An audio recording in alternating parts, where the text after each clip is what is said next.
Syarah Usul Thalathah. 4 masalah. Masalah-masalah yang disebutkan oleh penulis rahimahullah di sini meliputi seluruh ajaran agama yang selayaknya mendapatkan perhatian karena manfaatnya yang besar. Tingkatan pengetahuan. Ilmu adalah mengetahui sesuatu sesuai dengan hakikatnya, dengan seyakin-yakinnya. Pengetahuan itu memiliki 6 tingkatan. Al-ilmu, yaitu mengetahui sesuatu sesuai dengan hakikatnya, dengan seyakin-yakinnya.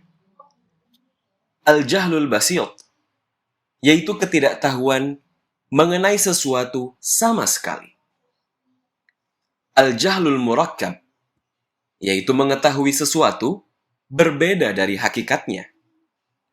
Al-wahmu, yaitu pengetahuan tentang sesuatu dengan kemungkinan kuat mengenai kebalikannya.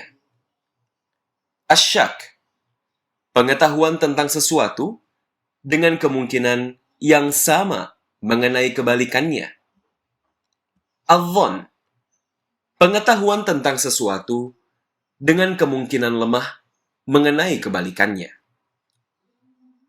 Ilmu dibagi menjadi 2, yaitu ilm daruri dan ilm nazari. Al-ilmu daruri adalah yang objek pengetahuan di dalamnya bersifat semi pasti, tidak perlu pemikiran dan pembuktian. Misalnya pengetahuan bahwa api itu panas. Sedangkan al-ilmu nazari adalah yang membutuhkan pemikiran dan pembuktian. Misalnya pengetahuan mengenai kewajiban berniat dalam berwudu. Mengenal Allah.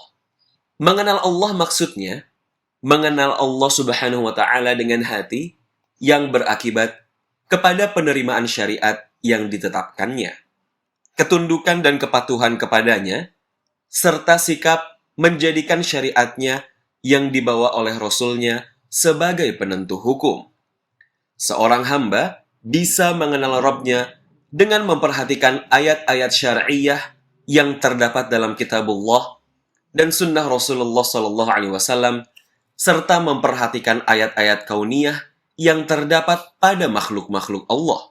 Karena semakin seseorang itu memperhatikan, maka semakin bertambahlah pengetahuannya tentang penciptanya dan Tuhan yang diibadahinya. Allah berfirman yang artinya, dan di bumi itu terdapat tanda-tanda kekuasaan Allah bagi orang-orang yang yakin. Dan juga pada dirimu sendiri, maka apakah kamu tidak memperhatikan? Quran Surat Adz-Dzariyat ayat 21. Mengenal Nabi. Mengenal Nabi maksudnya mengenal atau mengetahui Rasulullah Muhammad Sallallahu Alaihi Wasallam dengan pengetahuan yang mengakibatkan penerimaan kepada petunjuk dan ajaran benar yang dibawa oleh beliau. Membenarkan segala hal yang dikabarkannya, melaksanakan perintahnya, menjauhi larangannya, menjadikan syariatnya sebagai sumber hukum, dan rela menerima ketentuan yang ditetapkannya.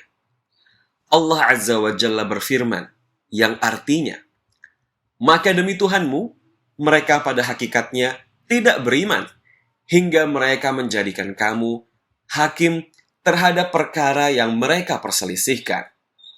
Kemudian mereka tidak merasa dalam hati mereka sesuatu keberatan terhadap putusan yang kamu berikan.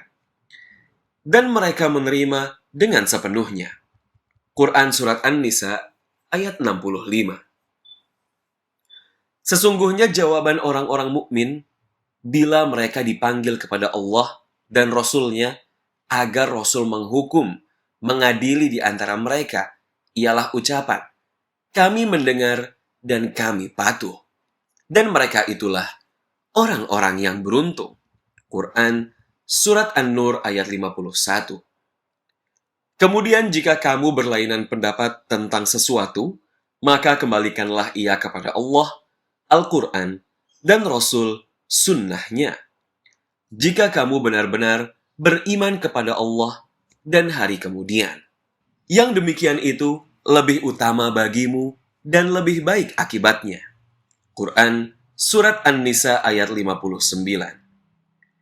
Maka hendaklah orang-orang yang menyalahi perintahnya takut akan ditimpa fitnah atau ditimpa azab yang pedih.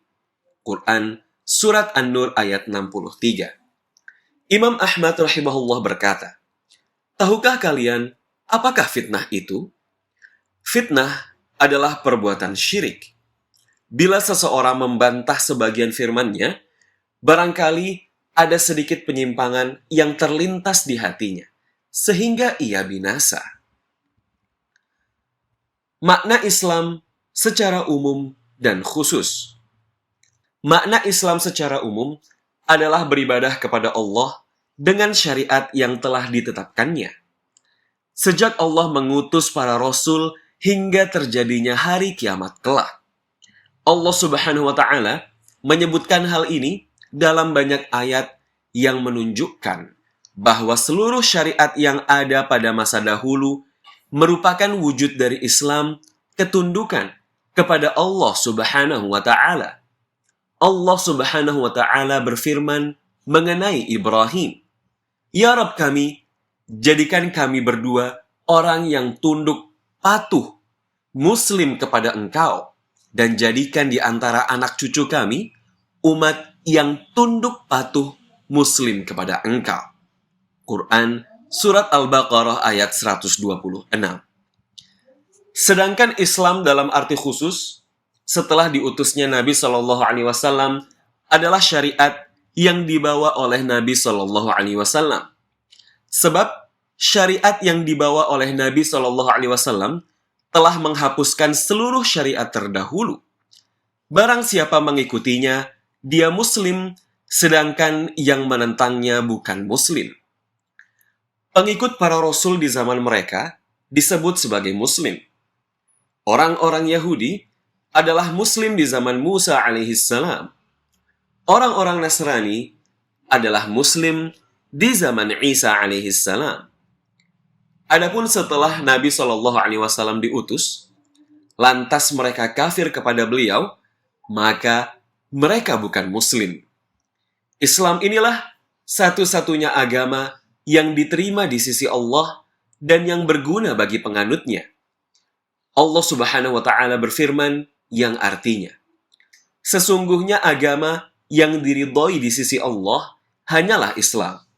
Quran Surat Ali Imran ayat 19. Barang siapa mencari agama selain Islam, maka sekali-kali tidaklah akan diterima agama itu darinya. Dan dia di akhirat termasuk orang-orang yang rugi.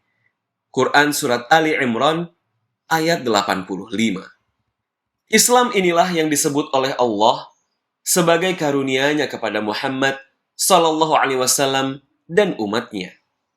Allah Subhanahu wa Ta'ala berfirman, pada hari ini telah kusempurnakan untuk kamu agamamu, telah kucukupkan kepadamu nikmatku, dan telah kuridhoi Islam itu sebagai agama bagimu. Quran Surat Al-Ma'idah ayat 3.